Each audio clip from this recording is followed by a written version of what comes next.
ولهم فيها منافع ومشارب أفلا يشكرون واتخذوا من دون الله آلهة لعلهم ينصرون لا يستطيعون نصرهم وهم لهم جند محضرون فلا يحزنك قولهم إنا نعلم ما يسرون وما يعلنون أولم ير الإنسان أنا خلقناه من نطفة فإذا هو خصيم مبين وضرب لنا مثلا ونسي خلقه قال من يحيي العظام وهي رميم قل يحييها الذي أنشاها أول مرة وهو بكل خلق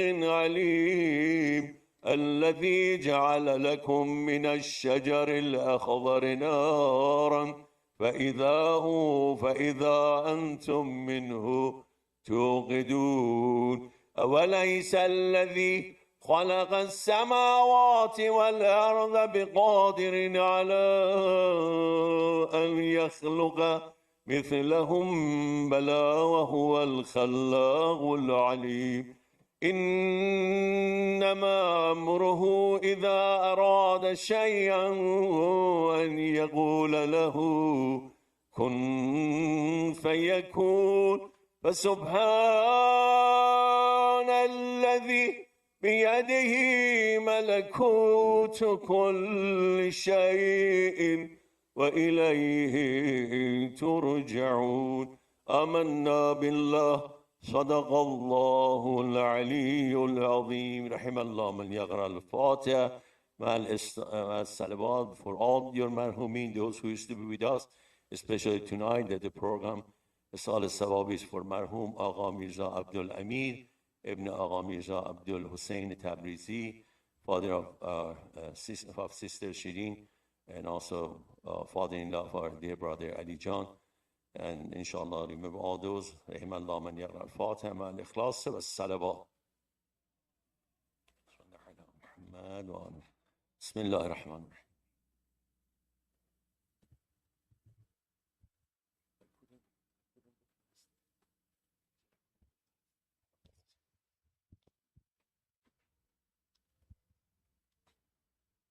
Assalamu alaikum, everyone.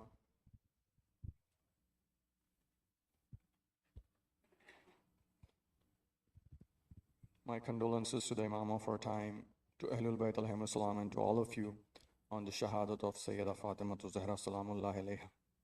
Inshallah, we'll have programs tonight, tomorrow night, and Monday night. And we have Maulana Agha Mehdi for these Ayame. He's from Boston, and as some of you already know, he was part of this community before, and it's always a pleasure to have him here. So please welcome him with a loud salawat.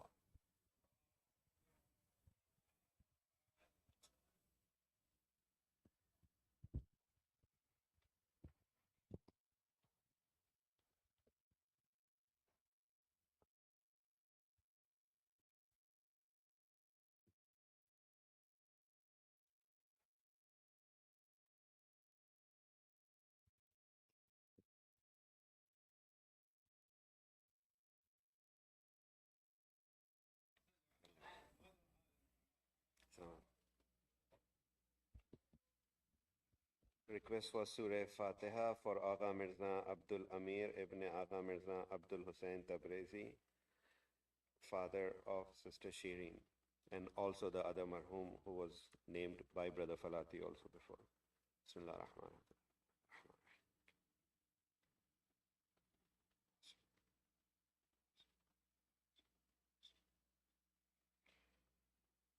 أعوذ بالله من الشيطان الرجيم. بسم الله الرحمن الرحيم.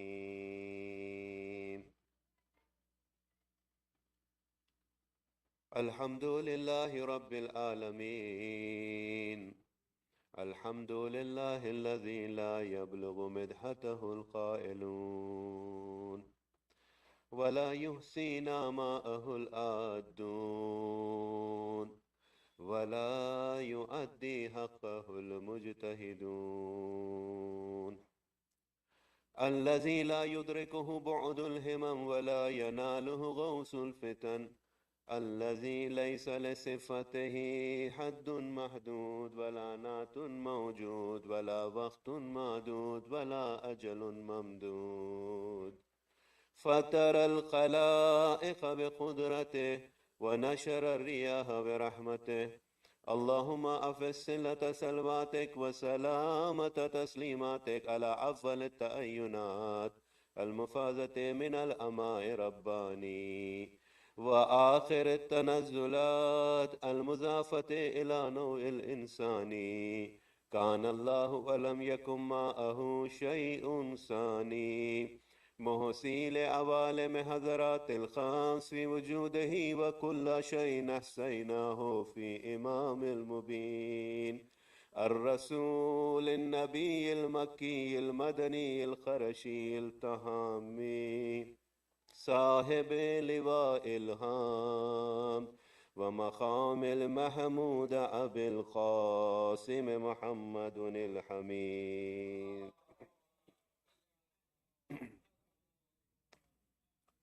وعلى أخيه وابن عمه وخليفته من بعده وقائد الغر المحجلين ياسوب الدين إمام المتقين أمير المؤمنين علي بن أبي طالب اللهم صل على محمد وعلى محمد وعلى ابنته الطاهرة الحوراء الإنسية الراضية المرضية الشفية يوم الجزاء فاطمة الزهراء سلام الله عليها وصل على محمد وعلى محمد وعلى سبتي الرحمة وسيدا شباب أهل الجنة الحسن والحسين اللهم صل على أئمة المسلمين علي بن الحسين ومحمد بن علي وجعفر بن محمد وموسى بن جعفر وعلي بن موسى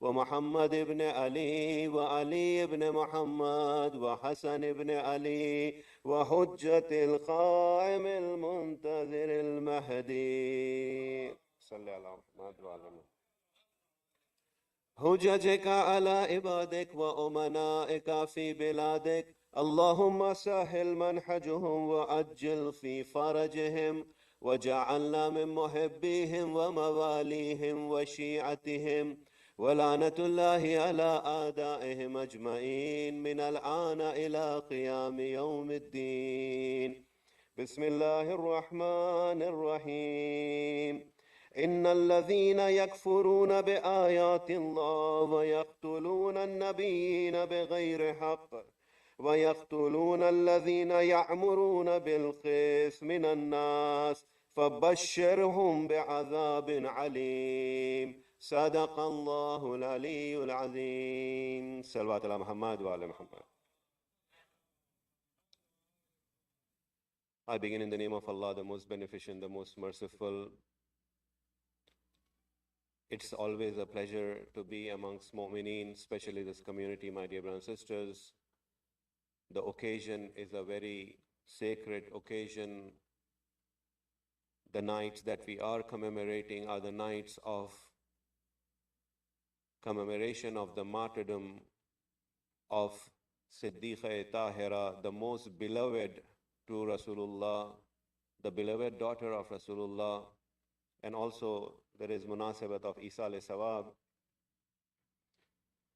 The verse of Holy Quran I had the honor of reciting is Surah Al Imran, verse 21, in which Allah subhanahu wa ta'ala is declaring إِنَّ الَّذِينَ يَكْفُرُونَ بِآيَاتِ اللَّهِ وَيَقْتُلُونَ النَّبِيِّينَ بِغَيْرِ حَقٍّ. Indeed, those who defy the signs of Allah and kill the prophets unjustly, وَيَقْتُلُونَ الَّذِينَ يَأْمُرُونَ بِالْقِسْطِ, and they also kill those who call for justice, مِنَ النَّاسِ, from the people, فَبَشِّرْهُمْ بِعَذَابٍ عَلِيمٍ. Inform them of a painful punishment to them. The reason I chose this verse of Holy Quran, my dear brothers and sisters, is to bring the context of justice and its importance in Islam, and how it is connected to the martyrdom of Hazrat Fatima salamullah alaiha.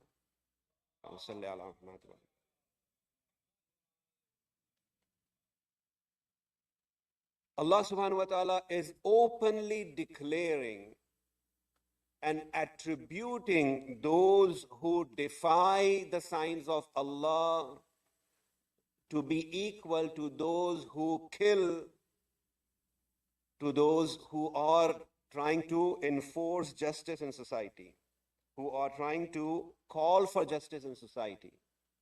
So if the call for justice in society is taken away, it is as if the repercussions of that would be the defiance of the signs of Allah Himself. And as a result of which, Quran is declaring, فَبَشِّرْهُمْ بِعَذَابٍ عَلِيمٍ. Inform them of a painful punishment. What was happening? The Islam that the Prophet of Allah had brought, the efforts that were put in by Rasulullah for 23 years, how he toiled to bring about Islam to a society which was completely consumed in its ignorance and arrogance. In that society which did not deal with compassion and mercy, a society that only understood war and fighting. In that society, the Prophet of Allah brought compassion and love and mercy. In fact, Quran itself declares, and it says, إِذْ كُنْتُمْ أَعْدَاءً فَأَلَّفَ بَيْنَ قُلُوبِكُمْ. You were enemies before Islam. And it was Allah who had brought forth your hearts together, through which you came together, and had known each other with love, because of the love that Allah had generated because of Islam. وَكُنْتُمْ عَلَى شَفَا حُفْرَةٍ مِّنَ النَّارِ. You were at the pit of the fire of hell. This is how you were when the Prophet of Allah came. So before Islam, a society which was filled with injustice, chaos, oppression, tyranny, the Prophet of Allah came, and Allah subhanahu wa ta'ala is saying, through this Prophet, we have instilled love amongst you while you were on a pit of a fire to be consumed by the fire of hell. We brought you out of that and created compassion and love amongst you. So this core value of Islam, my dear brothers and sisters, came at a point after the Prophet. This value itself was being challenged. This core value of justice was being challenged. And that is why we find that Ahlulbayt had to take a stand. An Arabia which was filled with injustice and chaos and oppression and infighting, the Prophet of Allah came with Islam and ushered an era of peace, tranquility, equity, fairness, until Quran itself says, كُنْتُمْ خَيْرُ أُمَّةٍ أُخْرِجَتْ لِلنَّاسِ. You are the best of nation. The same society had been transformed by Rasulullah now to be called the best of nations. كُنْتُمْ خَيْرُ أُمَّةٍ أُخْرَجَتْ لِلنَّاسِ تَأْمُرُونَ بِالْمَعْرُوفِ وَتَنْهَوْنَ عَنِ الْمُنْكَرِ. You are the best nation ever brought forth for mankind. You bid what is right and forbid what is wrong. And the verse continues, talks about having iman and other things. But the same society had been transformed by Islam through Rasulullah to be called khayru ummatin. But for khayru ummatin, what is the criteria? Ta'amuruna bil ma'ruf wa tanhawna anil munkar. That you bid people towards good and forbid people from what is bad. Amr bil ma'ruf and nahi anil munkar. What was at stake after Rasulullah? Amr bil ma'ruf and nahi anil munkar was at stake. The era of autocracy and the era of power mongering, the era of, subduing opponents, all of that eventually very quickly started to a point that Ahlulbayt themselves became the victims, or rather they were targeted as the first ones, so everybody else can get the message. If the family of Rasulullah could be marginalized, who else cannot? Everybody else have to be more watchful now. The one who brought forth Islam, if his family is under a radar of oppression and usurpation of rights, then who else can come and demand rights? That is not going to happen. That was what was happening. The context that was unfolding after the Holy Prophet was this. And in fact, the Prophet of Allah had already predicted.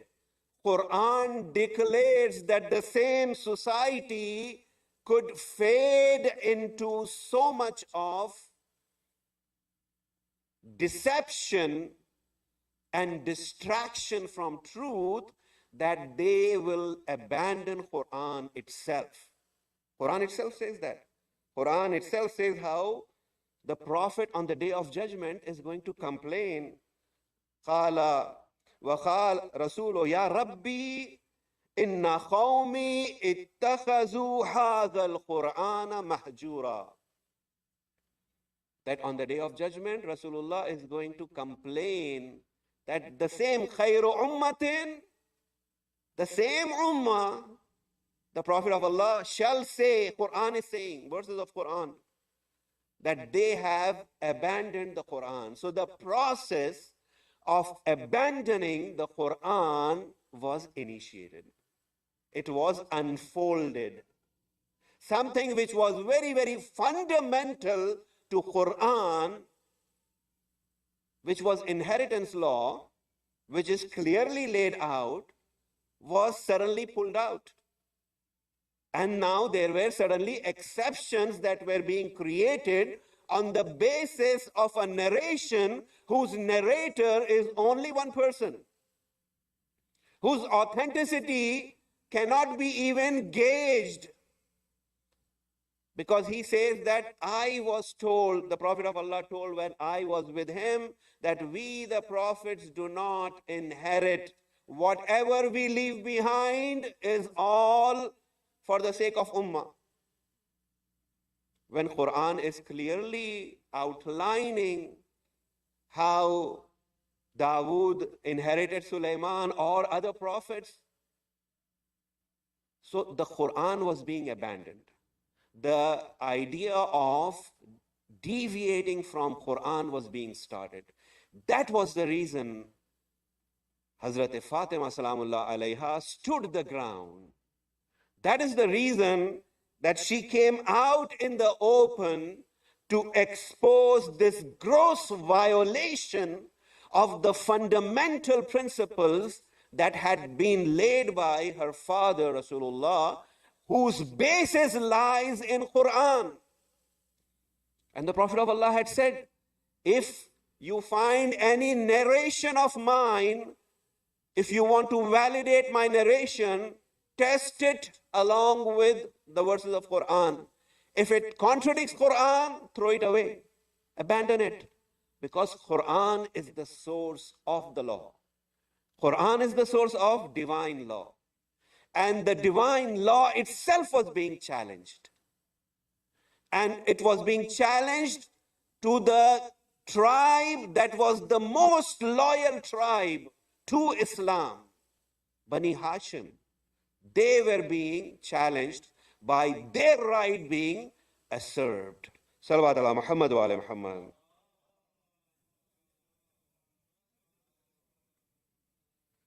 Because when we look at the Holy Quran, Allah subhanahu wa ta'ala says in Surah Yunus, وَلِكُلِّ أُمَّةٍ رَسُولٌ فَإِذَا جَاءَ رَسُولُهُمْ خُزِيَ بَيْنَهُمْ بِالْخِسْطِ وَهُمْ لَا يُظْلَمُونَ. There is an apostle for every nation. So when their apostle comes, judgment is made between them with justice, and they are not wronged. Meaning the prophets, one of the core duties of the prophets is to establish justice in society. And if the justice is taken away from society, the core principle for which the prophets have been sent is taken away, what else would remain? If a huge building, its foundation is pulled off, then the building is eventually going to crumble. And that was what was happening. Other place, Allah subhanahu wa ta'ala says, لَقَدْ أَرْسَلْنَا رُسُلَنَا بِالْبَيِّنَاتِ وَأَنزَلْنَا مَعَهُمُ الْكِتَابَ وَالْمِيزَانَ لِيَقُومَ النَّاسِ بِالْقِسْطِ. We have sent prophets with open message, with the book and the mizan and the criteria of judging the truth. لِيَقُومَ النَّاسِ بِالْقِسْطِ, so that mankind may maintain justice. Justice is established in society.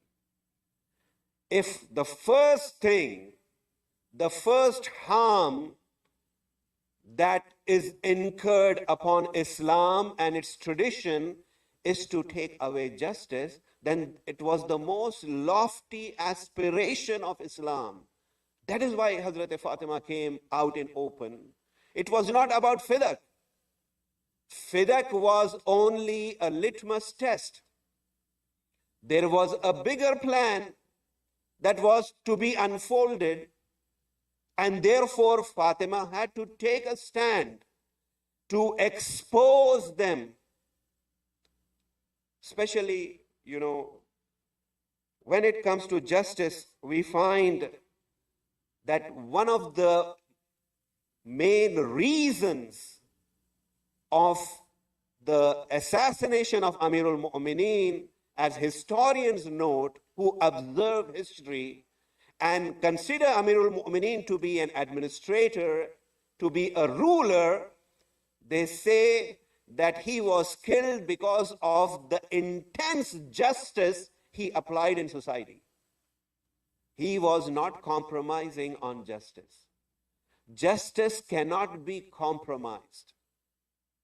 And the first thing that was being taken away from society, from the soul of Islam that was led by Rasulullah, to call this ummah khayru ummatin, that itself was being taken away from society. And therefore we find that Ahlulbayt stood the ground. And inshallah, I will mention the historical context also, inshallah, hopefully tomorrow night. But if you see, Quran is filled with verses of Holy Quran. وَأَخْسَتُوا إِنَّ اللَّهَ يُحِبُّ الْمُقْسِتِينَ. Do justice. Indeed, Allah loves the just. Quran is filled with verses of justice. Quran talks about justice. There is no notion of injustice in Islam. Even if it goes against you, Quran says, still do justice. Islam believes in absolute values, my dear brothers and sisters. Other isms, they don't believe in absolute values. They believe in relative values. Meaning that if it is my friend who wrongs, then it is okay because he's my friend. But if it is my enemy who wrongs, then I'm going to stand up against him and say this is against human rights, this is this and this is that, So this notion of relative values come from other isms, whereas Islam believes in justice, regardless. When we see other verses of Holy Quran, Allah subhanahu wa ta'ala is mentioning وَإِنْ حَكَمْتَ فَحْكُمْ بَيْنَهُمْ بِالْقِسْطِ. If you judge between them with justice. There is no, as they say in Farsi, they say partibazi. There is no partibazi in Islam. You cannot take sides. You have to be just. And that is why you find people who even loved standing behind Amirul Mu'mineen to pray, abandoned him because they could not endure the intensity of justice that Amirul Mu'mineen would apply, whether that person is his friend or his opponent. Doesn't matter to Amirul Mu'mineen. And in fact, that is the reason of his assassination. That is how historians remember him. And what was at stake? The justice itself was at stake. How important justice is for society. Let me share a hadith of Rasulullah. Allahumma salli ala Muhammad wa ala. The Prophet of Allah says, Al-mulku yabqa bil-adl ma'al-kufr. A nation can survive with justice even if the inhabitants of that nation are kuffar or disbelievers. وَلَا يَبْخَى الْجَوْرُ مَعَ الْإِيمَانِ. But a nation cannot survive if there is oppression and zulm in it, even though the people in it are all mu'mineen with iman. Justice is so important. And what was happening? That Ahlulbayt stood because it was the question of justice. The whole, plan was being unfolded. In fact, it did happen. How did Bani Umayyah get into power? How did Bani Umayyah get Sham? How did they get it? If you look at history, it was distributed on the basis of tribal superiority that was before Islam. So you are from that tribe, okay, you can go and take that region. And when Yazid ibn Abu Sufyan dies, Abu Sufyan comes and says, my son has died, he was the governor there, I want my other son to be the governor.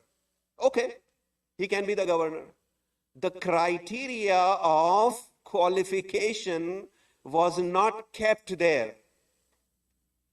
On the other hand, you find Amirul Mu'mineen, some of those people who came in the forefront and did the bay'ah of Amirul Mu'mineen, like Talha and Zubair. And then their expectation was that Amirul Mu'mineen is going to grant them governorship of some state. And Amirul Mu'mineen did not do that. That was the cause of opposition to Amirul Mu'mineen. These are the same people who turned against him and came in the Battle of Jamal. Talha and Zubair. Because their expectation was that we supported you, now it's the payback time, so you should be paying us back. But Amirul Mu'mineen had a criteria of appointment. If you look at the letter he had written to his governor designate, Malik Ashtar, you will find how cautious Amirul Mu'mineen is and how reprimanding he is to his governor, who is going to be someone like Malik Ashtar, and saying, oh Malik, don't set yourself to fight against Allah by oppressing people. If you are oppressing people, if you are exerting your authority And if you are demanding that you should be obeyed, you are putting yourself against Allah and you will be at war with Allah subhanahu wa ta'ala. Although He is the governor, He is the administrator. And He's talking about when you have a way out of a situation, do not go to the extremes. When you need to administer a punishment, make sure that you don't enjoy doing that. That should not be something that you take pleasure in doing it. However, you have to do it as a head of a state, but you will not enjoy doing it. So this is a contrast to what was happening immediately after Rasulullah.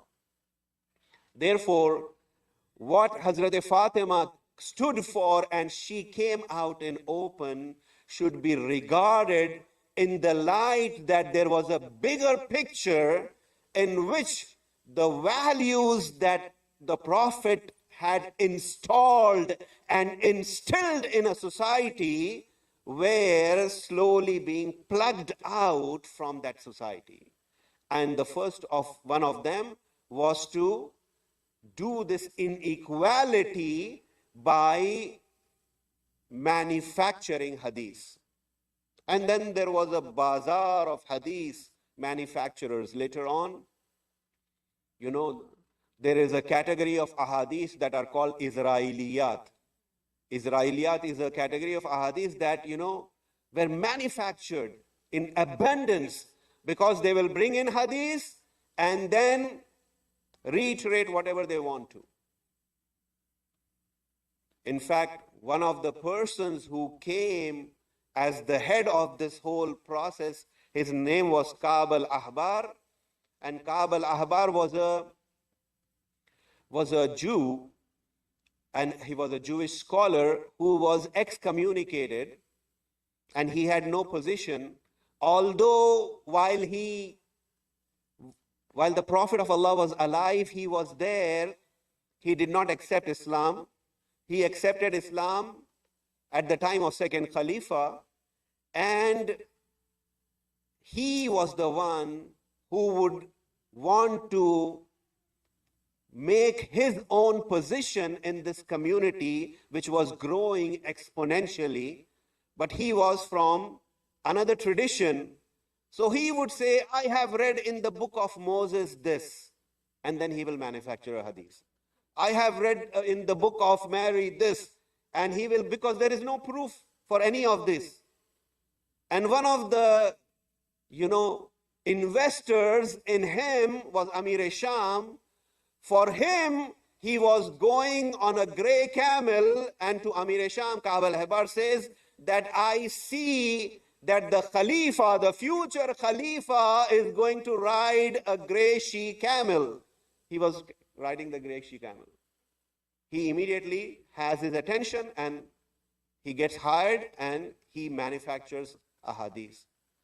So the point that I'm trying to draw, my dear brothers and sisters, is that Ahlulbayt were very, very quickly and very, very rapidly marginalized after the demise of Rasulullah.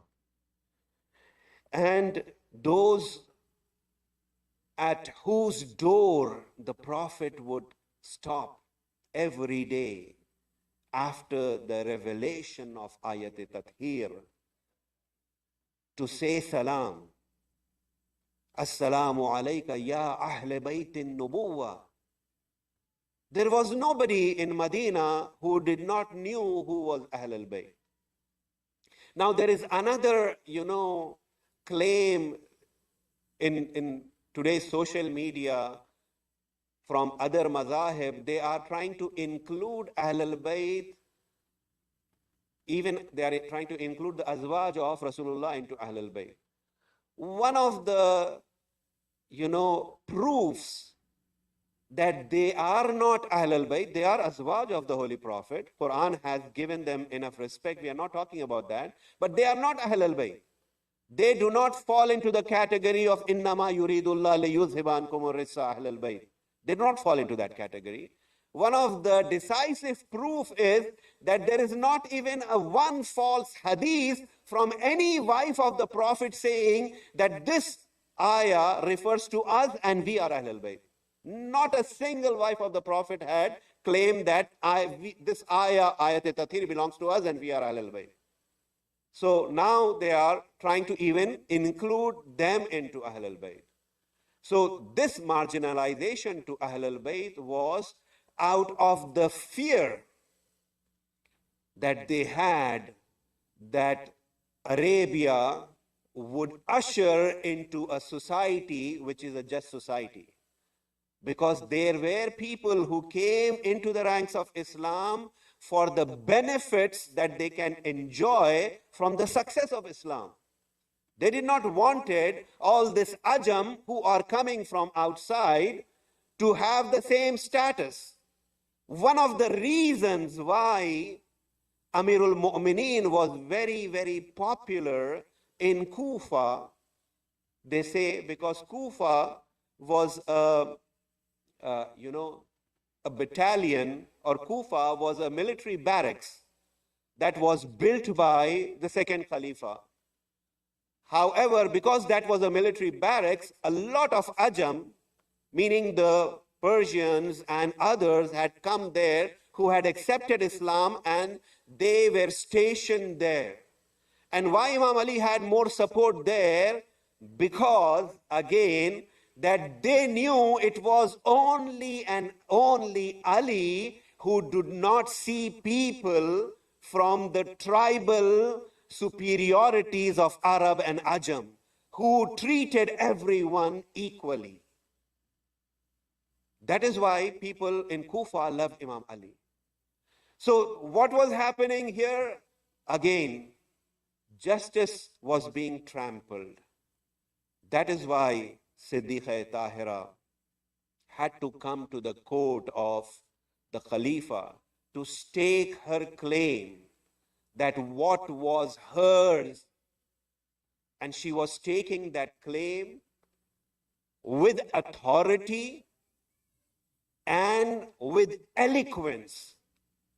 If you look at the khutbah of Fidakiyah of Hazrat Siddiqa Tahira, you will find that she begins with hamd and sana of Allah subhanahu wa ta'ala until asking them and getting a response of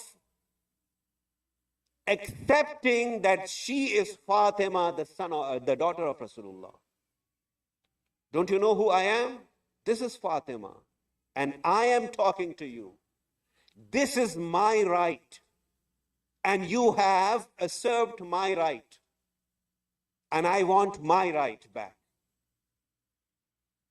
And we find that the Ummah did not treat her with the dignity and respect that Ahlulbayt deserved. And that's why we find she came disappointed. She was demanded to show proof. Show us that this belongs to you. Testimonials.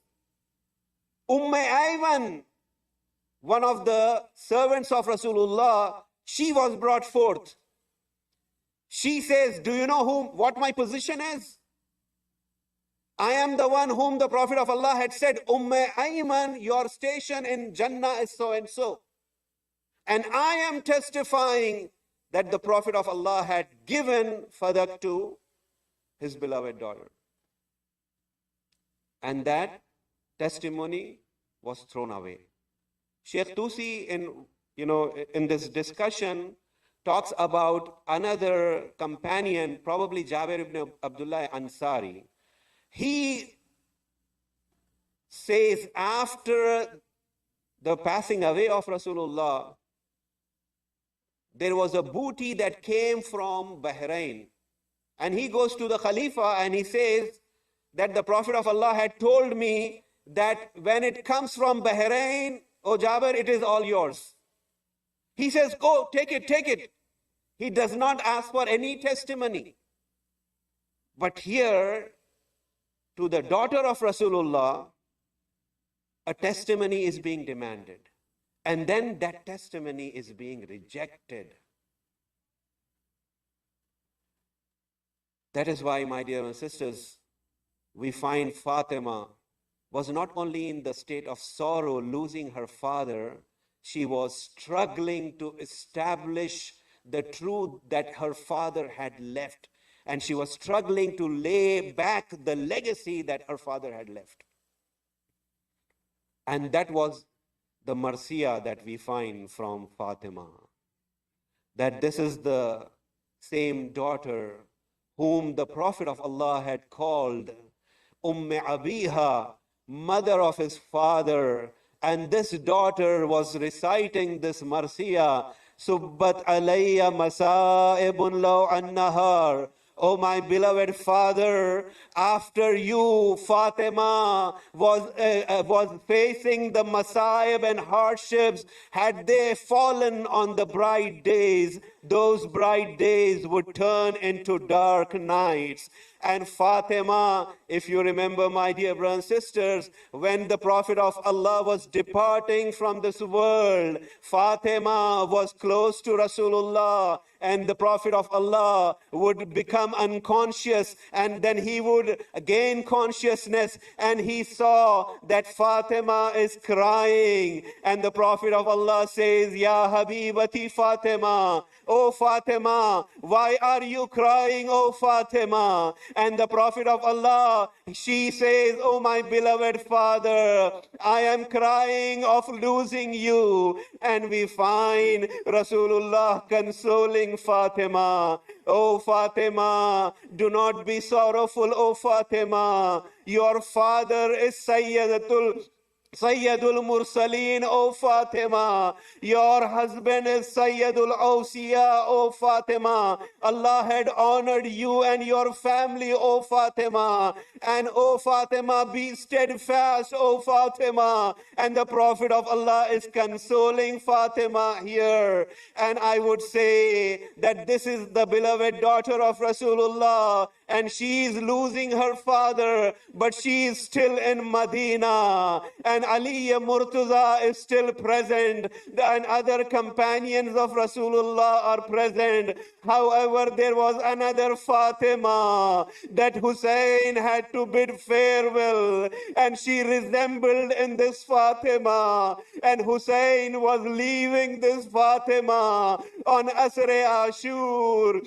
And we find that there was nobody around to console this Fatima, which is Sukaina. And Sukaina would not allow Hussein to leave. And Imam Hussein hugs Sukaina and says, oh Sukaina, after me you have to stay strong. Oh Sukaina, after me you are going to endure hardship. Oh Sukaina, their Prophet of Allah is consoling for all the honors that Allah had bestowed on Ahlulbayt. But here Hussein is preparing Sukaina for the worst that is out to come. After me, O Sukaina, you will be sleeping with Rabab, and Ali Asghar will be sleeping with me. O Sukaina, سيعلم الذين ظلموا أي منقلب ينقلبون إنا لله وإنا إليه راجعون. We ask Allah subhanahu wa ta'ala, Ya Allah, with the intercession of Ahlul Bayt and especially Siddiqa Tahira, Ya Allah, all the mu'mineen who are here and who are present here and they have come with hajat, Ya Allah, fulfill their hajat, Ya Allah. Oh Allah, protect life, honor, property, and dignity of believers wherever they are. Oh Allah, cure those who are sick in our community. Oh Allah, forgive those who have passed away from our community. Oh Allah, hasten the reappearance of your Hujjah and make us such that your Hujjah will be pleased with us. Please cite a Surah Fatiha for all of your marhumin and especially for the marhumin whose names had been called out. Agha Mirza Abdul Amir, Ibn Agha Mirza Abdul Hussain Tabrizi, father of Sister Shireen, and also father-in-law of Brother Ali Jan, and all other marhumin. Bismillahir Rahmanir Rahim. Alhamdulillah Rabbil Alamin. Ar-Rahman Ar-Rahim. Iyyaka na'budu wa iyyaka nasta'in. Bismillahir Rahmanir Rahim.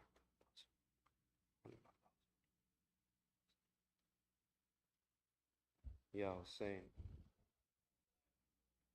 Ya Hussein. Ya Hussein. Ya Hussein. Ya Hussein. Ya Hussein. Ya Hussein. Ya Hussein.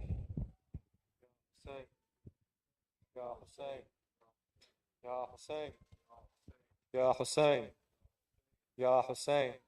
We can have our brothers please come forward, make two lines. Ya Hussein. Ya Hussein. Ya Hussein. Fatimiyah is the time of Agha for the martyrdom of Fatima,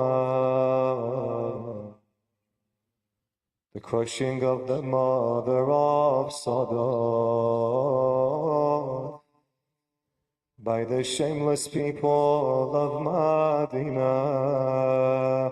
Ya Fatima, Ya Fatima, Ya Fatima, Ya Fatima, Ya Fatima, Ya Fatima, Ya Fatima, Ya Fatima,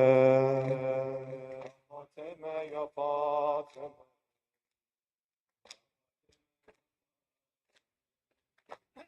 Fatimiyah is the time of Agha for the martyrdom of Fatima, the crushing of the mother of Sadat by the shameless people of Medina, the loneliness of Murtaza and the ghurbat of Mujtaba, the martyrdom in Karbala, all started in Fatimiyah.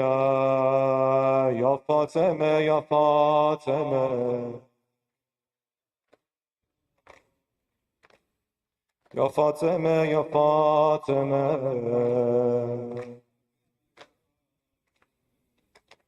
Ya Fatima, Ya Fatima.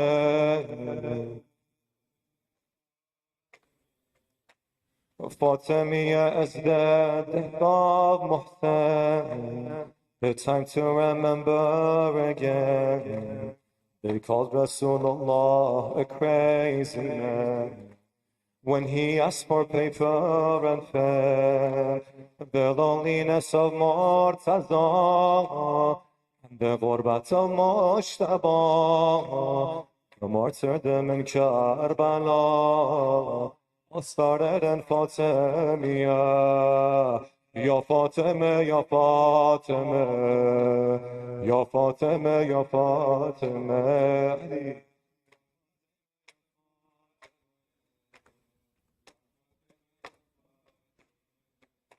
Ya Fatima, Ya Fatima.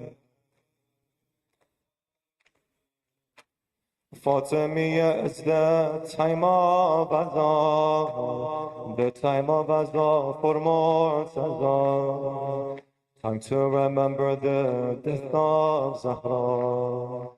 Was the ajr of Rasulullah, the loneliness of Murtaza, and the ghurbat of Mujtaba, the martyrdom in Karbala, was started in Fatimiyah.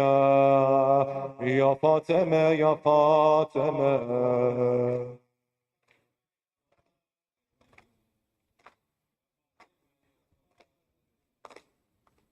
Ya Fatima, Ya Fatima.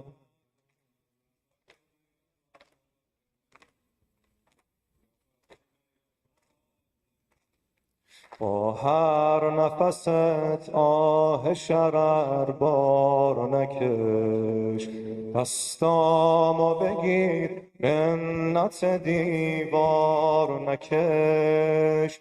با هر نفست آه شرر بار نکش، دستامو بگیر منت دیوار نکش، موهای پریشون منو شونه نزن، از دست شکست این همه کار نکش، شریک غمات میشم غم شبونت با من، روزانه میخواد پاشی کارای خونت با من، یا فاطمه یا زهرا، یا فاطمه یا زهرا، یا فاطمه یا زهرا، یا فاطمه یا زهرا، یا فاطمه یا زهرا.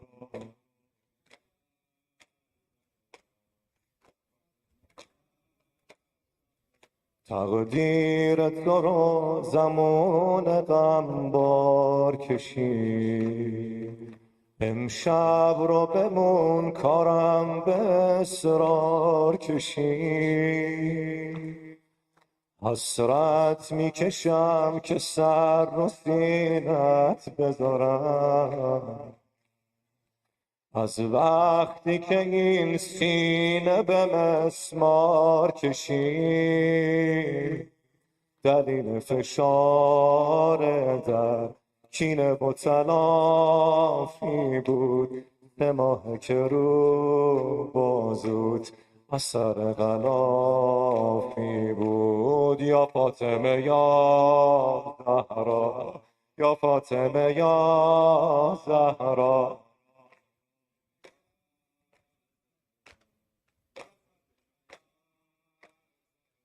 مادر تو بگو با ضعف دستات چه کنم، دستات یه طرف بگو با زخمات چه کنم، مرهم روی زخمای تنت میشه گذار، با لخته خون میونه چشمات چه کنم، میونه غمها قصه کفن با من، میونه همه غمها قصه کفن با من، پیرن حسین با تو 100 پاره بدن با من، پیرن حسین با تو 100 پاره بدن با من، یا فاطمه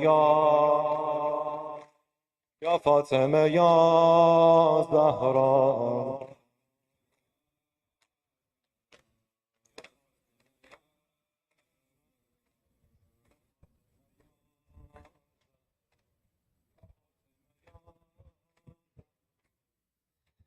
पहलू भी शिकस्ता है, तुर्बत भी शिकस्ता है, पहलू भी शिकस्ता है, तुर्बत भी शिकस्ता है, पहलू भी शिकस्ता है, तुर्बत भी शिकस्ता है, क्या हाल ये उम्मत ने ज़हरा का बनाया है, पहलू भी शिकस्ता है, तुर्बत भी शिकस्ता है, पहलू भी शिकस्ता है, तुर्बत भी शिकस्ता है।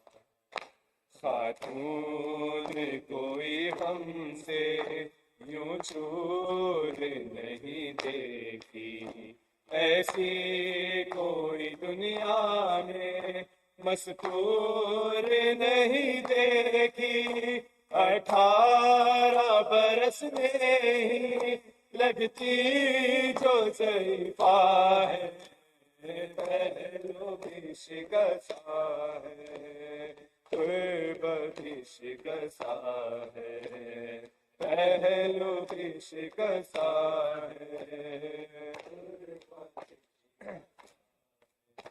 دربار میں ظالم نے کی ایسی پذیرائی، کس طرح سے تو بی پھر لوٹ کے گھر آئی، بالوں کی سفیدی نے سب حال سنایا ہے، پہلو کی شکست ہے، تربت بھی شکستہ ہے، پہلو بھی شکستہ ہے، تربت بھی شکستہ ہے، تو روتی رہی گھر میں حیدر سے بھی چھپ چھپ کے، عصمت کی طرح دکھ بھی پردے میں رہتے، کچھ درد تیرے بھی بس جان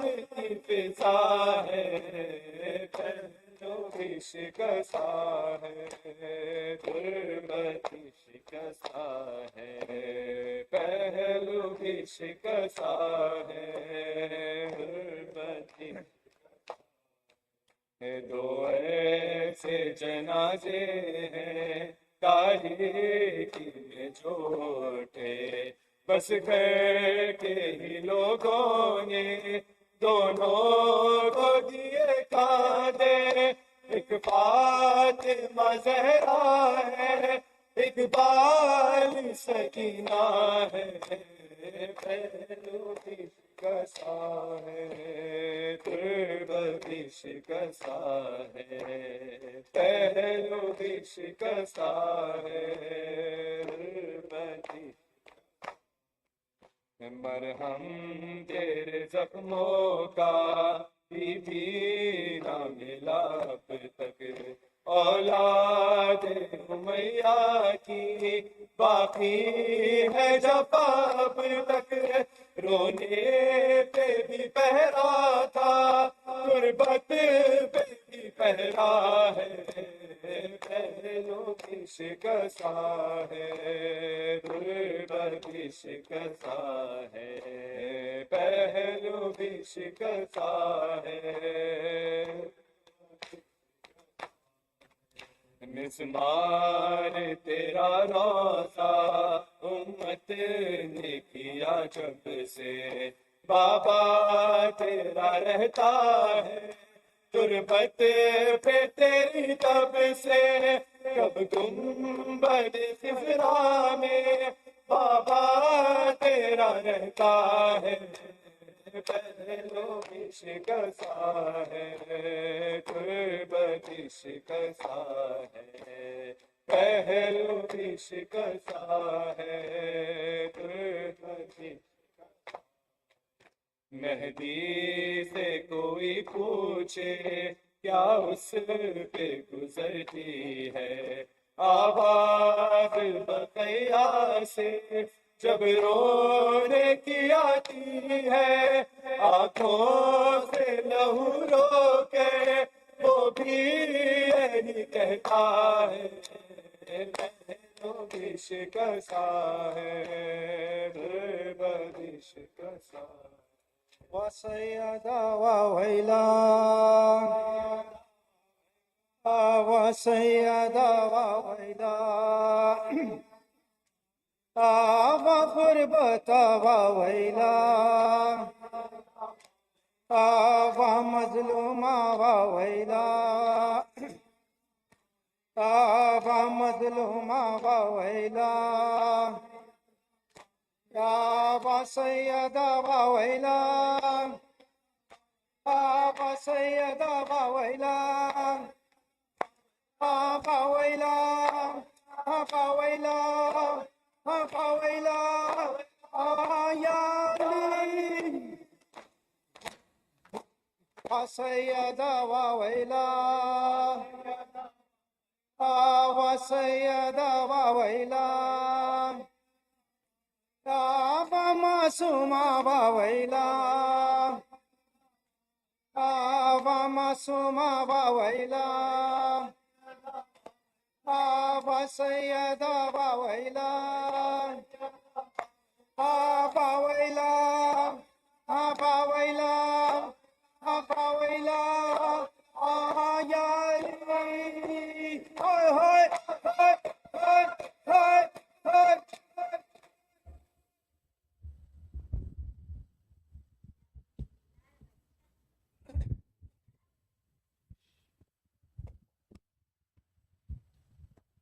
السلام عليك يا رسول الله، السلام عليك يا حبيب الله، السلام عليك يا أمير المؤمنين، السلام عليك يا فاطمة سيدة النساء العالمين، السلام عليك يا أبا عبد الله، السلام عليك يا ابن رسول الله، السلام عليك يا أبا الفضل العباس يا ابن أمير المؤمنين وقاسم ابن حسن ومسلم بن عقيل وحاني بن عربة وحبيب بن مظاهر وحر شهيد الرياح. السلام عليكم جميعا رحمة الله وبركاته. السلام عليك يا غريب الغرباء، السلام عليك يا معين الضعفاء والفقراء، السلام عليك يا سلطان يا أبا الحسن يا علي بن موسى أيها الرضا، السلام عليكم ورحمة الله وبركاته.